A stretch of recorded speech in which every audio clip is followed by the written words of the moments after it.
എവിടെയൊക്കെ തിരക്കി. രാത്രിയിൽ മഠത്തിലോട്ടൊന്നും ചെല്ലണമെന്ന് പറഞ്ഞു തിരുമേനി.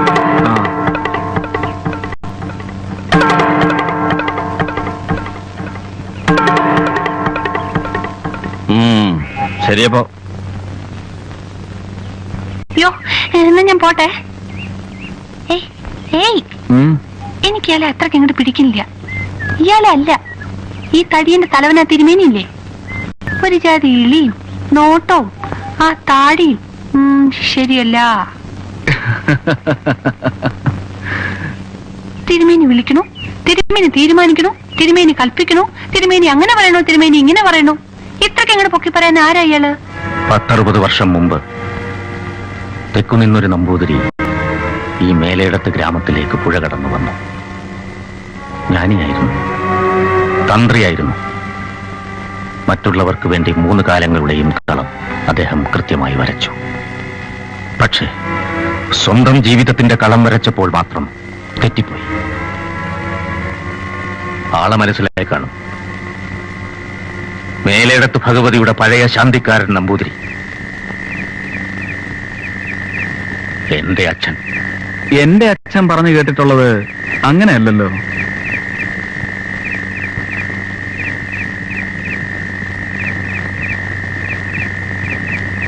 എന്താണാവോ? ശാന്തിക്കാരൻ തിരുമേനിയുടെ മകനല്ല നിങ്ങളെന്ന്. അങ്ങനെ ഒരു പ്രചരണം ഞാനും കേട്ടിട്ടുണ്ട്. അത് തന്നെ എനിക്ക് മുമ്പേ എന്റെ അച്ഛനും കേട്ടിരിക്കണം. അതുകൊണ്ടായിരിക്കാം ഞാൻ വയറ്റിൽ കിടക്കുമ്പോ തന്നെ എന്റെ അമ്മയിട്ടേച്ച് അദ്ദേഹം എങ്ങോ പോയത്. പാവം പോറ്റിയമ്മ പ്രസവിച്ച അച്ഛനില്ലാത്ത കുട്ടിക്ക് ലോകം നൽകിയത് എന്താണെന്നറിയോ? പട്ടിണി, അവജ്ഞ, പുച്ഛം. 10-12 വയസ്സിൽ അക്കരയ്ക്ക് വഞ്ചി കയറുമ്പോൾ ഒരു പ്രതിജ്ഞയുണ്ടായിരുന്നു മനസ്സിൽ. 28-ാം വയസ്സിൽ തിരിച്ചു വന്നിറങ്ങുമ്പോൾ അത് നിറവേറ്റാനുള്ള കരുത്തുമുണ്ടായിരുന്നു. ഇതൊക്കെ അങ്ങോട്ട് പറയുന്നത് എന്തിനാച്ചാ? കലാകാരനാണ്, അറിവുള്ളയാളാണ്. എന്നെപ്പോലുള്ള ഒരാളുടെ മനസ്സ് പെട്ടെന്ന് മനസ്സിലാവും. ഓ,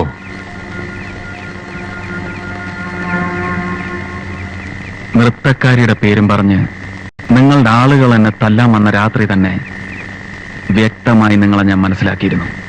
ഇപ്പോൾ നമ്മൾ ശരിക്കും നേർക്കുനേർ വന്നിരിക്കുന്നു. ഈ ഒരു കൂടിക്കാഴ്ച എപ്പോ വേണമെങ്കിലും ഉണ്ടാകാമെന്ന് എനിക്കും അറിയായിരുന്നു. മനസ്സിലായി. ഓരോ ഉത്സവകാലത്തും പുതുതായി എന്തൊക്കെയോ അറിയാൻ നീ പുഴ കടന്നു വരുന്നത് ഈ മഠത്തിലിരുന്ന് ഞാൻ കാണുന്നുണ്ടായിരുന്നു. എനിക്കറിയേണ്ടത് എന്റെ അച്ഛന്റെ മരണത്തിന്റെ കാരണവും അതിന്റെ കാരണക്കാരെയുമാണ്. എത്രയോ വ്യക്തം. ഉത്സവരാത്രിയില് തറവാട്ടുകാരി ചേരി തിരിഞ്ഞ് പോരടിച്ചപ്പോ പക്ഷം പിടിക്കാൻ പോയ നിന്റെ അച്ഛൻ വെട്ടും കുത്തുമേറ്റ് വീഴുന്നത് ഞാൻ മാത്രമല്ല, എത്രയോ പേര് കണ്ടതാണ്. അങ്ങനെ ഒരു ഉത്തരം കൊണ്ട് കാര്യം തീരൂ? തറവാട്ടിലെ ഈ ചേരിപ്പോരിന്റെ പുരാണം മേലേടത്ത് ഗ്രാമത്തിന്റെ നാടോടി കഥയാക്കിയത് നിങ്ങളുടെ വിജയം. എനിക്കറിയേണ്ടത് അതിന്റെയും പിന്നിലെ കഥയാണ്. കഥ പറയാനാണ് നിന്നെ വിളിച്ചിരിക്കുന്നത്. നന്നായി അത് പറഞ്ഞ് കൈനിറയെ കാശും വാങ്ങി സന്തോഷമായിട്ട് മടങ്ങിപ്പോവാ. അല്ലാതെ നിഴലിന്റെയും നീന്തൽക്കുളത്തിന്റെയും ഒക്കെ ചരിത്രം അറിഞ്ഞേ പോകുമെന്ന് വെച്ചാ 10-20 കൊല്ലം മുമ്പുള്ള ഒരു രാത്രി വീണ്ടും ആവർത്തിച്ചെന്ന് വരും. വേണ്ട.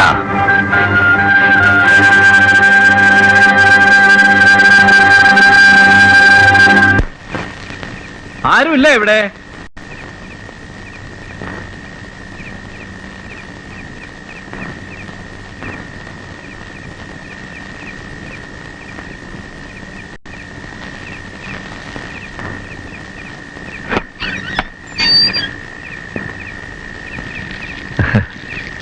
എല്ലാരും ഉറങ്ങി. തിരുമേനി വന്നിരിക്കണു.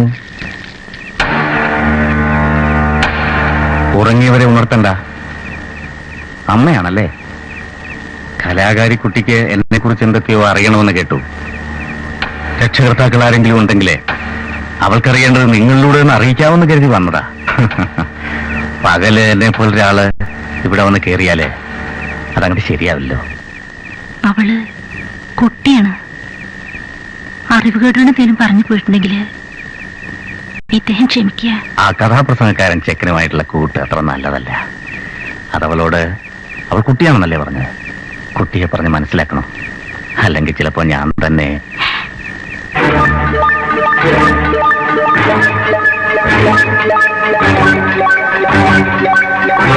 എവിടെയോ കണ്ടപോലെ അമ്മയ്ക്കൊരല്പം വെളിച്ചത്തിലേക്ക് നീങ്ങി നിൽക്കുന്നതിൽ വിരോധമൊന്നുമില്ലല്ലോ.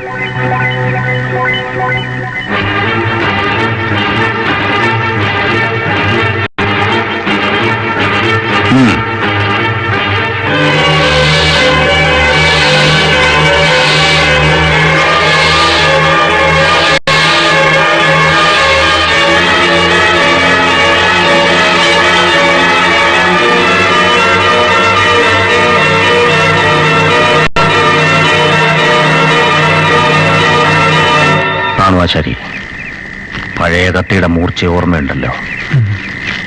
പുതിയ കത്തിക്ക് അതിനേക്കാൾ മൂർച്ച വേണം.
ഇതുവരെ എത്തിയില്ലേ?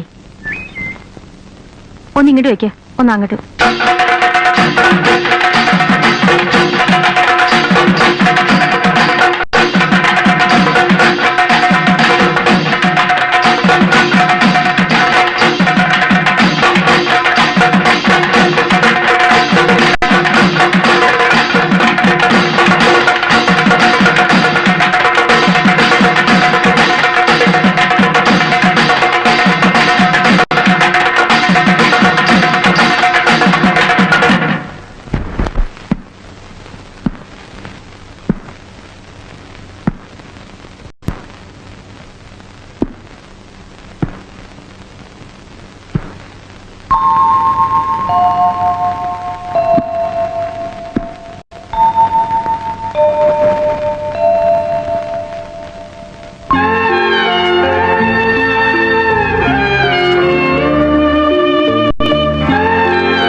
അമ്മായി കരശിവങ്ങ എത്താറായി. ശാലിനി എടുത്ത് എവിടെ?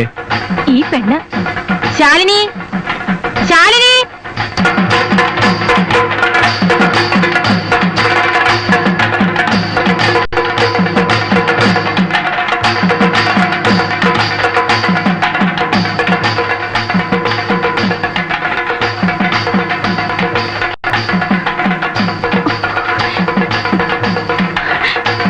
കലശിവങ്ങ എത്തി.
നശൂരം പിടിച്ചവിടെ അമ്പലനടയിൽ കൂത്തിനെ കൊണ്ടിറക്കി അന്ന് മുതൽ ഞാൻ പറഞ്ഞു തുടങ്ങിയതാ മേലെടുത്ത ഭഗവതിയുടെ പരിപാവനതയിൽ തൊട്ടുള്ള കളിയാണെന്ന്. ഇപ്പൊ എന്തുണ്ടായി? നശൂരം പിടിച്ചോടെ വിരല് തൊട്ടപ്പോ തന്നെ കളി ശാശ്വതായില്ലേ? പിന്നെ പിന്നെ തിരുമേനി എന്തെങ്കിലും ഒന്ന് പറയാ. പുരുഷാരം ക്ഷുഭിതമാകുമ്പോൾ സന്യാസി കൂടുതൽ നിശബ്ദനാവുകയല്ലേ ഭംഗി. എന്തിനും ഒരു പരിഹാരകർമ്മം ഉണ്ടാവില്ലേ തിരുമേനി? ആദ്യം ചെയ്യേണ്ടത് ആദ്യം ചെയ്യാം. കൂത്തുകാരെയും കൂട്ടരെയും പിടിച്ച് തലമുണ്ടനം ചെയ്ത് ചുണ്ണാമ്പ് തെച്ച് ചെണ്ട ഒട്ടിച്ച് പുഴ എടുത്തുക. അങ്ങനെ തന്നെ കലശവശത്തമാക്കി നാട് പിടിക്കാമെന്നുള്ള വിടരുത്. എന്നാലും ഒന്ന് കാണണം. നടക്കാന്ന് പറഞ്ഞ് ഒറ്റ വയ്ക്കണ്ട. തെക്കുംപുറത്തുകാർ അമ്പലപ്പറമ്പിൽ കയറിയാലേ കാലയങ്ങൾ തല്ലി പിടിക്കും. കയ്യബദ്ധത്തിന്റെ പേരും പറഞ്ഞ് തെക്കമ്പുറത്തുകാരെ മുഴുവൻ അങ്ങ് തട്ടിക്കളയാമെന്നാണ് വടക്കമ്പുറത്തുകാരുടെ വിചാരമെങ്കിലേ ആ വിചാരം അങ്ങ് മറ്റിന് വെളി വെച്ചിരുന്നാൽ മതി. തല്ലാനും കൊല്ലാനും ഒക്കെ ഞാൻ കഴിയടാ.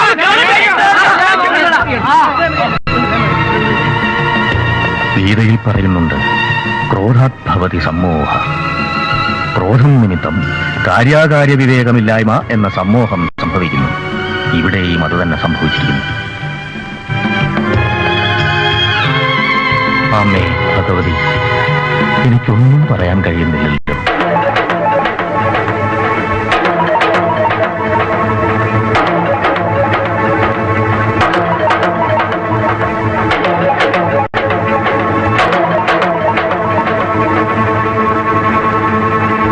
അമ്മേ, പാതിരക്കെല്ലാം കെട്ടിപ്പറക്കി ഓടാനും മാത്രം നമ്മൾ എന്ത് തെറ്റാ ചെയ്തേ?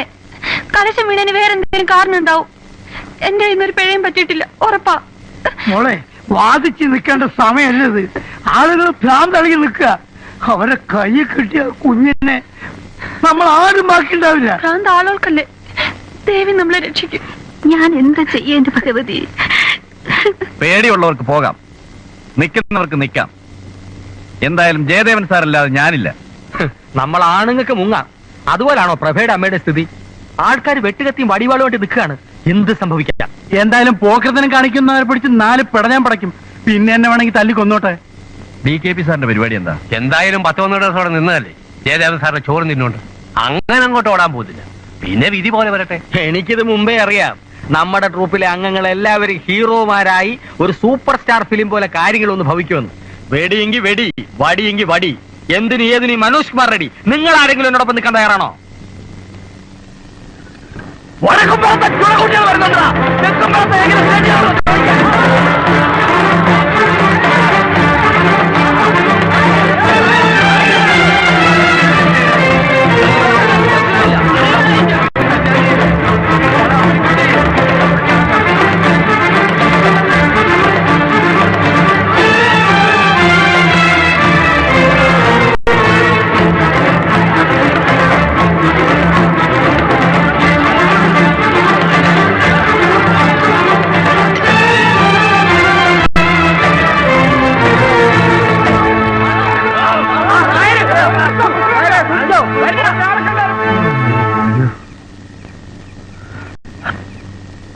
എന്റെ ഭഗവതി, കട മുഴുവനും അവന്മാരെ കാലിയാക്കിയല്ലോ.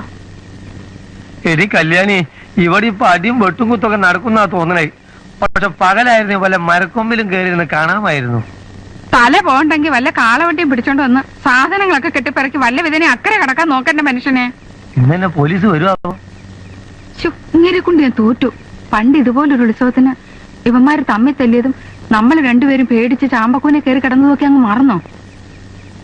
ഇതിപ്പോ അന്നത്തെക്കാളും ഭയങ്കരമായിരിക്കും തോന്നുന്നു. എന്നാ പിന്നെ പോലീസ് വന്നത് തന്നെ. അയ്യ, പോലീസ്! അയ്യോ, പെണ്ണെന്തിയേ?